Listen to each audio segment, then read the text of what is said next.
Секоја година Федерацијата на планинарски клубови од Македонија по повод Светскиот ден на планината 11 декември организира акција од водно до матка, на која што учествуваат речиси сите планинарски клубови од Македонија. Ние ова година бевме, да ви кажам, и најбројни. Имавме два полни автобуси.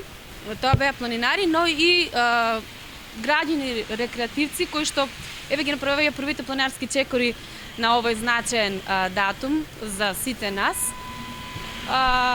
Времето беше преубаво и убаво расположение, сите успеа, буквално сите оние кои што прв пат беа на планина, сите се искачија.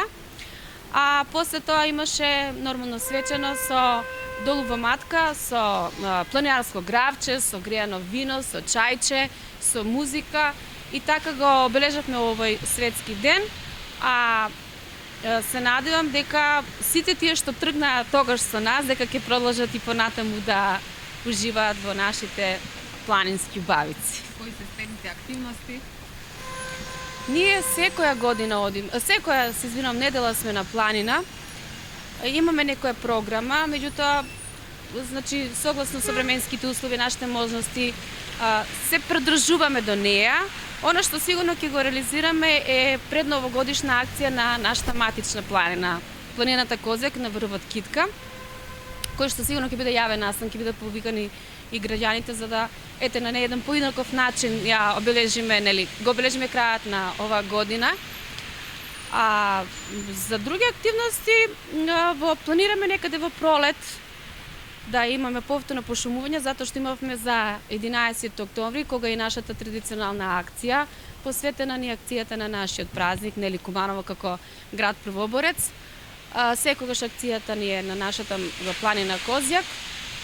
Тогаш имавме пошумување, затоа што летоска имаше многу пожари во нашиот регион.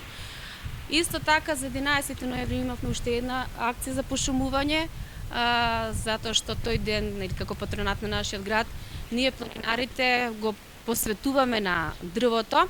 Ние се организираме еден вид на наше денот на дрвото. И тоа беше подарок на нашиот град од мојот планинарски клуб Козјак 2013. Планираме некаде во пролет, повторно почеток на пролет, кога и се садат нови садници. Исто така задолжително секој 8 март организираме 8 мартовска акција, посветена на празникот на жената, со намера што повеќе жени да излезат од дома и на еден поинаков начин да го обележат овој празник.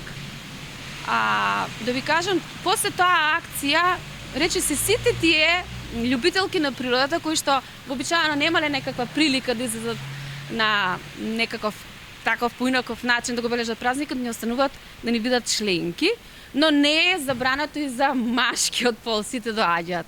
Значи и помлади, постари, иако назначен е таа акција назначена за празникот 8 март. Тоа сигурно ќе го обележиме, понатаму ќе видиме.